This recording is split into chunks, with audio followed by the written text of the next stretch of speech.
नमस्कार दोस्तों, Gurani learning centre में आपका स्वागत है।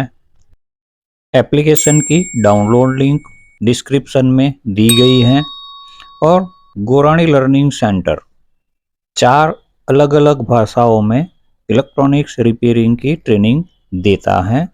अगर किसी मेंबर को रिक्वायरमेंट हो तो वो सीधे मुझे ऊपर दिए गए नंबर पे कॉल करके इंक्वायरी कर सकता है। आज इस वीडियो में हम देखेंगे कि सप्लाई लाइन का रजिस्टर अगर किसी ने गलत वैल्यू डाल दिया हो या तो वो जल गया हो या हमें पता नहीं है कि वहाँ पे कौन से रजिस्टर की वैल्यू लगती है, तो हम किस तरह से उसे कंफर्म करें। तो जीएलसी एप्लीकेशन से आप ये बहुत आसानी से कर सकते हो। यहाँ पर हमें सप्लाई लाइन पे लगा हुआ रजिस्टर यानी R1 जो R1, R2, R3, R4, R5 हैं, वो सप्लाई लाइन के ऊपर लगे हुए रजिस्टर गिने जाते हैं। तो उसमें से अगर कोई एक लगा हो या बहुत से लगे हो और कोई किसी ने बदल दिया हो तो हम किस तरह से कंफर्म करें। तो यहाँ पर मैंने R1 वैल्यू ऑप्शन सिलेक्ट करना है। यहाँ पर मुझे रिक्वायरमेंट है कितने वोल्टेज की आउटपुट की वो सर्किट थी, उस ड्राइव सेक्शन आईसी का कौन सा वी रेफरेंस था और ग्राउंड रजिस्टर की वैल्यू क्या थी।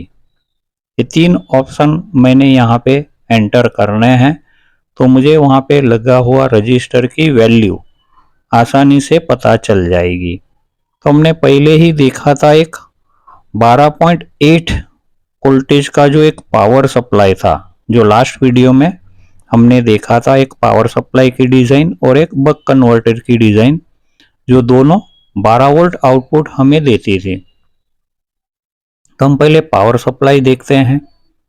एक सर्किट ने 12.8 वोल्टेज बनाए थे, उस सर्किट का रेफरेंस था 2.5 और ग्राउंड रजिस्टर उन्होंने लगाया था, एक था 33 के और पैरेलल में था 3.3 के। तो सप्लाई लाइन के साथ में मुझे कौन से रजिस्टर यहाँ पर लगाने पड़ेंगे। तो जैसे मैं यहाँ पे कैलकुलेट करता हूँ तो वो मुझे 13.46 ये वैल्यू का रजिस्टर कैलकुलेट करके दिया कि मुझे R1 पे यानी सप्लाई लाइन से इस वैल्यू का रजिस्टर ऐड करना होगा। लेकिन ये ऑड वैल्यू है, ये मार्केट में मिलेगा नहीं, तो हमने उसे सीरीज में कनेक्ट करके देखना कि अगर मैं इस वैल्यू को सीरीज में करूं तो मार्केट में 12K का रजिस्टर मिलता है। मैं ऐड कर देता हूं कि अगर एक 12K का है तो दूसरे की वैल्यू क्या रहेगी। तो मुझे 1.5K के करीब वैल्यू दिखाता है जो मार्केट में अवेलेबल है। तो हम इस तरह से बहुत आसानी से किसी भी सर्किट का आउटपुट जो है वो कंट्रोल किया जाता है, या उस सप्लाई लाइन के ऊपर लगा हुआ रजिस्टर अगर किसी ने गलत वैल्यू डाल दिया है। बहुत से टेक्नीशियनों को रजिस्टर की वैल्यू क्या होती है वो निकालना आता नहीं है, वो अपने अंदाजे से कोई भी एक रजिस्टर वहाँ पे लगा देते हैं और फॉल्ट क्रिएट कर देते हैं। तो इस एप्लीकेशन की मदद से आप किसी भी सर्किट का फॉल्ट बहुत आसानी से रिपेयर कर सकते हो। दूसरा था बक कन्वर्टर। उससे पहले हम एक और चीज देख लेते कि एक मैन्युफैक्चरर था जिसने 12.8 वोल्टेज कुछ अलग रजिस्टरों की वैल्यू लगा के बनाया हुआ था। अब एक दूसरी कंपनी है या मैन्युफैक्चरर है, वो सेम वैल्यू का वोल्टेज कुछ अलग ढंग से निकालता है या बनाता है। तो उस सर्किट का भी रेफरेंस हम 2.5 ले लेते हैं और ग्राउंड रजिस्टर 9.1 के लगाते हैं। अगर मैं ये 9.1 के लगाता हूं सिंगल एक रजिस्टर ग्राउंड के ऊपर, तो वो किस तरह से मुझे सप्लाई लाइन का रजिस्टर लगाना होगा। तो यहाँ पे मुझे मिलेगा 37.4 यानी 37.5 के एक्सप्रोक्स वो रजिस्टर वहाँ पे मुझे सप्लाई लाइन पे ऐड करना होगा। तो यहाँ पे फिर से हम उसको डिवाइड करते हैं सीरीज कनेक्टिविटी में।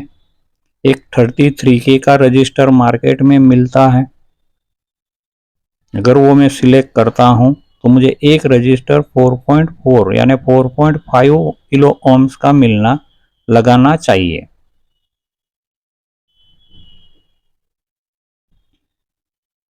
तीसरा था बक कन्वर्टर।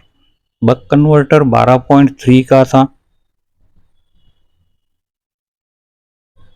और उसका रेफरेंस मैन्युफैक्चरिंग ने जो आईसी लगाई थी उसका जो रेफरेंस था वो 0.8 वोल्टेज के करीब उन्होंने बनाया था और ग्राउंड पे लगाया था 24 के।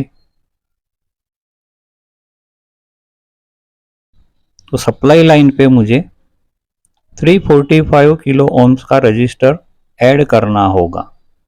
अगर आप इसी सप्लाई को अपनी मर्जी से बदलना चाहे, जैसे ये बक कन्वर्टर है 12.3 वोल्टेज के लिए, अगर मैं इसे 5 वोल्टेज में कंट्रोल करना चाहूँ तो उस सप्लाई लाइन के रजिस्टर की वैल्यू मुझे क्या रखनी पड़ेगी वो यहाँ से कैलकुलेट हो सकती है। मैंने सप्लाई की जो वैल्यू है वो बदल देनी है।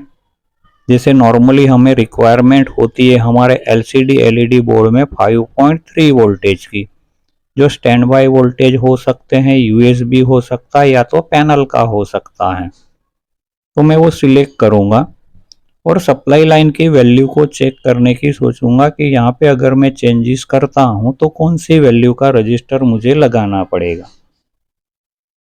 तो यहाँ पे आ जाएगा वो 135 किलो ओम्स का रजिस्टर। उसे हमने अगर सेम वैल्यू में नहीं मिल रहा है तो हम सीरीज में डिवाइड कर सकते हैं, जैसे 100 के मार्केट में मिलता है, दूसरा मिलता है 33 के।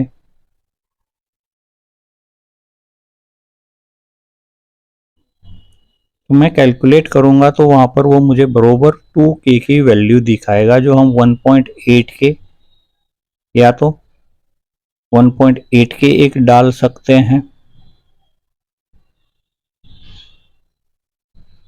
और एक 220 ओम्स का रजिस्टर।